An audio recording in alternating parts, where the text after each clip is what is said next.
Comrades, you are well aware, as was expected, of the results of the comprehensive combat readiness of our armed forces.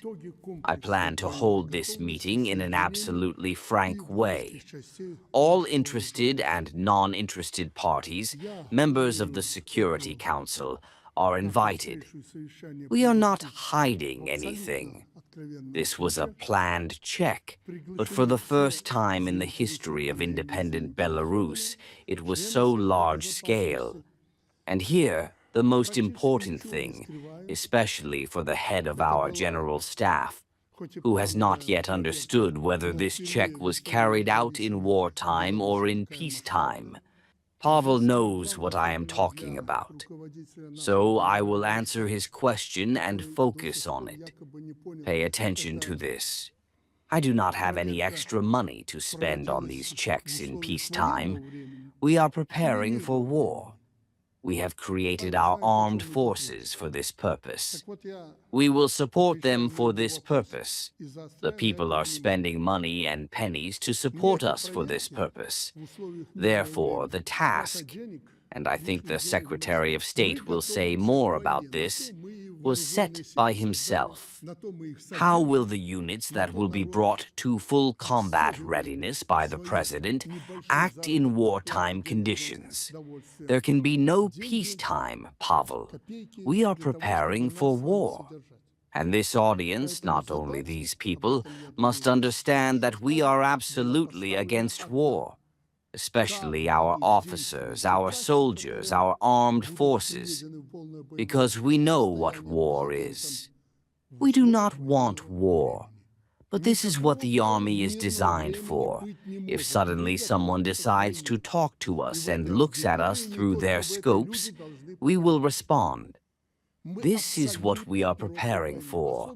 This check was carried out, as I have already said, on a large scale. And as never before, very rigorously.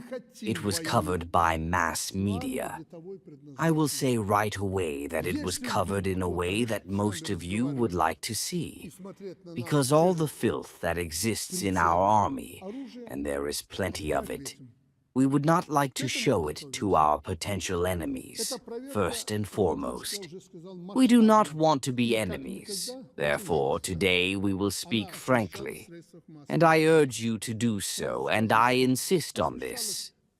And all sorts of conversations, and I know very well, I will say this below that, you know, the President will be reported wrongly. Reported properly. Why are we running around here? Everything will be fine, as always. As always, guys, it will not be. It will not be. I want to warn you why it will not be with me. Because I do not intend to adapt to you. You will adapt to the Commander-in-Chief. If you want to stay alive in the future war, God forbid it will be. And if we continue like this, like some of us, not only we will not stay alive, but our subordinates as well. I see this in modern clashes and wars. The purpose of this inspection was not to expose you. This is a three-step task. As a military person, I know well what is happening in our army, how it was then and how it is now, and all our mistakes, where they came from, where they come from. I know all this. It was important for me to check whether you are able to survive this war. Unfortunately, the situation is such that I cannot fight without you. I want my subordinates to be ready to fight. And if we are ready to fight, they will be afraid of us. This is important. They will be afraid of us, and no one will come here. This is my goal. I think you understand it well. We put our participants in conditions that were as close as possible to real challenges. To be more precise, to war. No discounts on the weather, time of day, and other factors that make it difficult to carry out combat missions. What was the weather like? You remember. Military units and units of the Western, Northwestern Operational Command, Special Operations Forces, Air Force, and Air Defense Forces were involved in the control operations. There will be more. Based on my instructions, we will raise a separate unit, and as I said, we will add additional units during the war if necessary. And we will really learn how to fight. According to my instructions, the State Secretariat of the Security Council and the State Control Committee check the state of the armament and equipment, the units and military units of the Central Subdivision. I will be even more frank. Those who think that, as always, so that you don't think so, all the levers that exist in the hands of the Commander-in-Chief today were involved. But we have a dictatorship, you see. There are huge levers in the hands of the President. Therefore, the State Control Committee is his bread. It must know what is happening to military property and property. The State Control Committee, first of all, provides control, first of all. You will go to China and so on later. But first of all, property, state property. In what condition is it? Secondly, its second task is the spending of the state budget. Where is it spent? With what efficiency? Well, we are all on the budget. Therefore, the State Control Committee was involved. But so that you do not deceive me, and I served in different positions from private to officer, I knew how the military lied. And I understood that this lie was not alive in the army. Therefore, in order to know where you are lying and where you are not, and how our inspection is going, all special units were mobilized. The State Security Committee, the OAS, the Prosecutor's Office, the Investigative Committee, all of them, especially the counterintelligence agencies of the KGB, which provide counterintelligence support. All of them were mobilized, but I understand that they are also in the race, and you have a solid corporate nature. Therefore, I demanded from them the most important information, the level of the tasks, the pace of their implementation.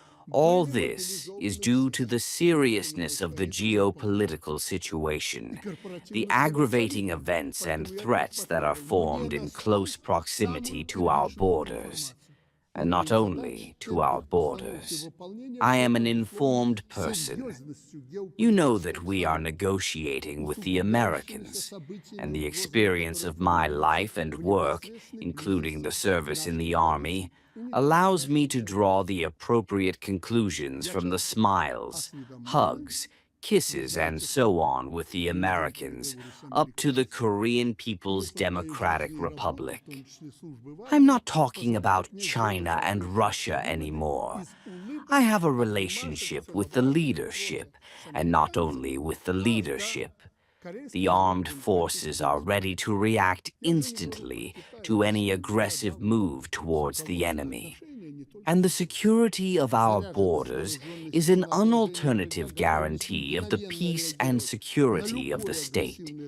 You know that I often and many times tell General Karenin and Tertel that I need you to warn me about a possible or actual attack on Belarus. If we do not know anything about it, the war will be over for us. This is also from the experience of a special military operation. And I would like to emphasize also from the experience of the security service and the current war, as General Krenin and General Tertel often tell me, that we do not see the concentration of the enemy's troops on the borders of our state. Guys, God be with you. Are they fools? Will they concentrate the great patriotic war somewhere before the troops attack?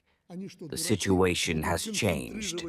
Who, for example, in Poland, in Lithuania, in NATO, if they suddenly want to fight with us, will not determine the point of the concentration of the armed forces. Let's say near Kobrino.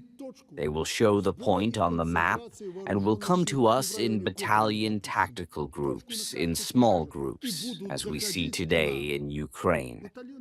And if necessary, they will concentrate in the direction of the main strike.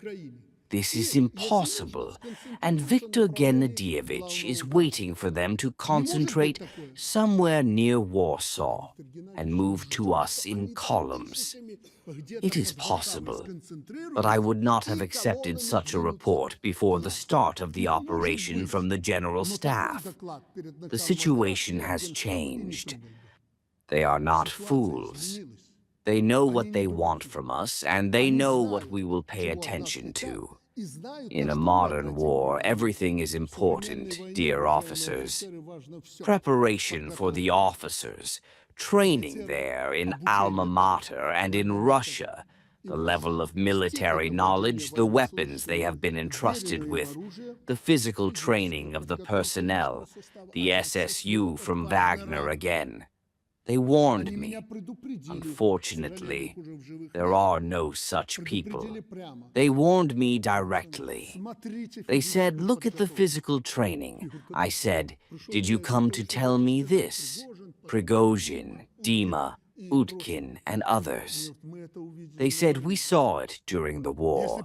If the soldiers and officers are well trained, they will live. If they cannot run away from the bullets, they will not live.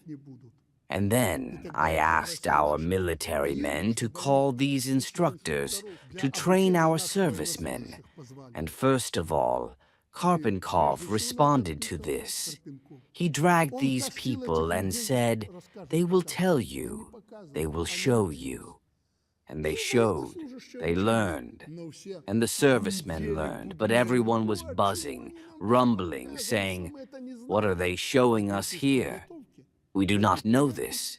Therefore, special attention was paid to the physical training in this test, the state of the military equipment, the conditions of its maintenance. Compared to you, I was a military man, and I understood that it is very important to leave the camp in time and concentrate on the task at hand. They threw me there more than once. Unlike the current brigade in which I served, it is important to leave the camp and concentrate on the task at hand. Everyone sees us, knows us. They sent me photos from the Ukrainian drone. I looked at them. They filmed our brigade and all these points that are located in this area. They see and know everything. We need to change the concentration areas. The enemy should not know this because the first missiles, and it may be necessary to change them more often.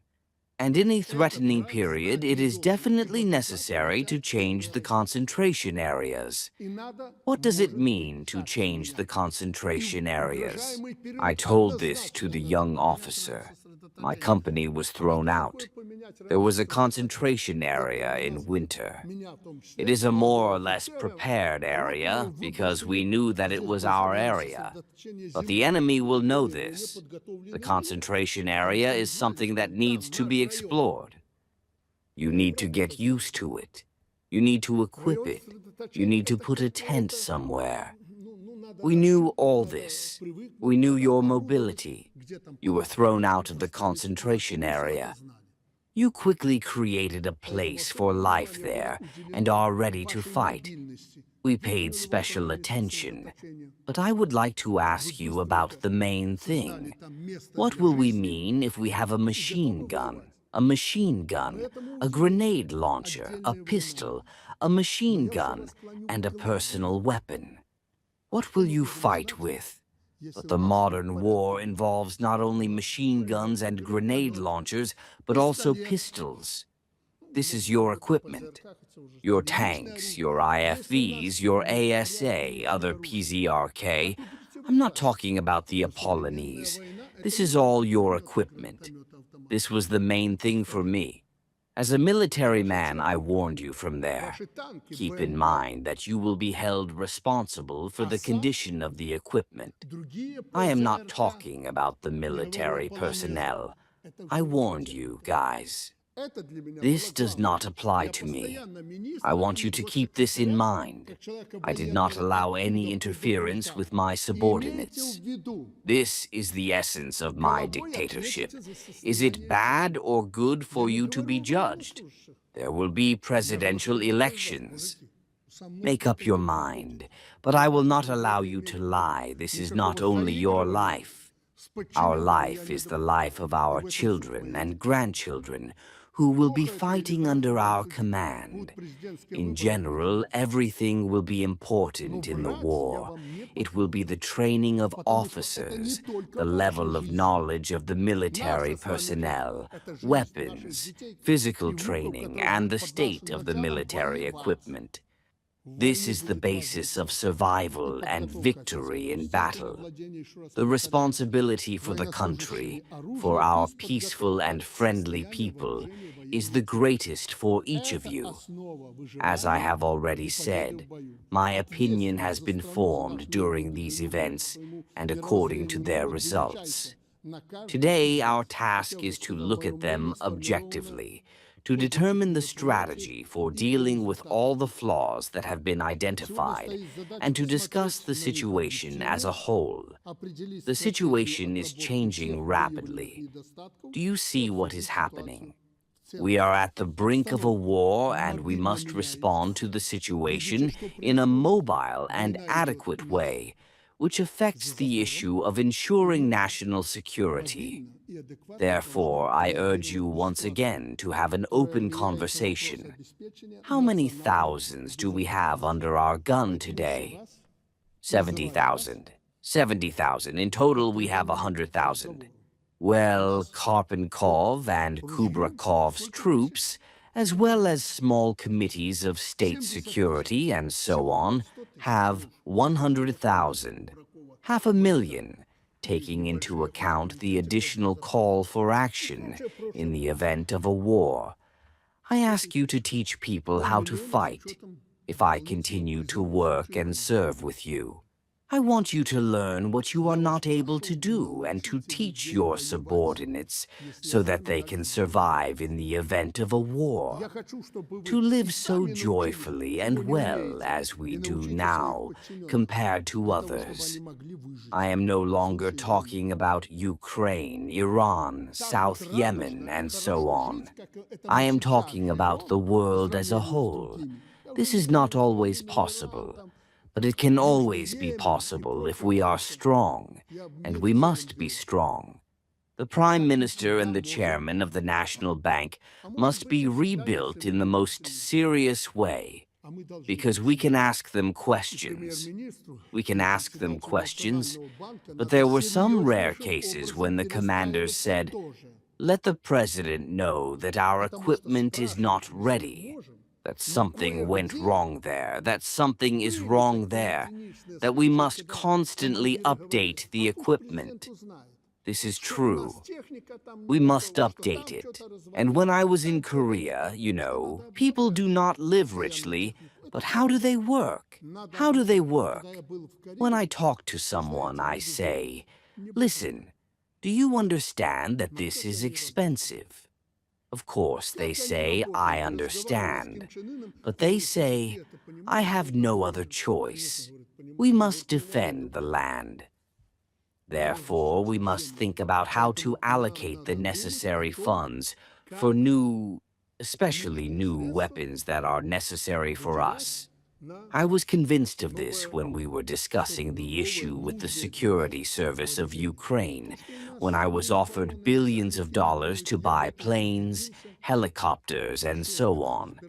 I said, "Guys, a plane and a helicopter are 1 or 2 hours of combat." And what kind of combat? I got on the plane and was shot down. The reality proves this. I will not say that the drones will solve all the problems on our land and that they will be in combat like in Ukraine.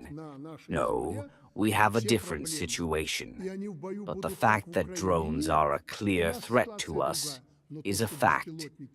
Before Alexander Vladimirovich reports, I want to warn you that none of you will remain alive, starting with the minister and ending with those present here, if you do not prove your worthiness.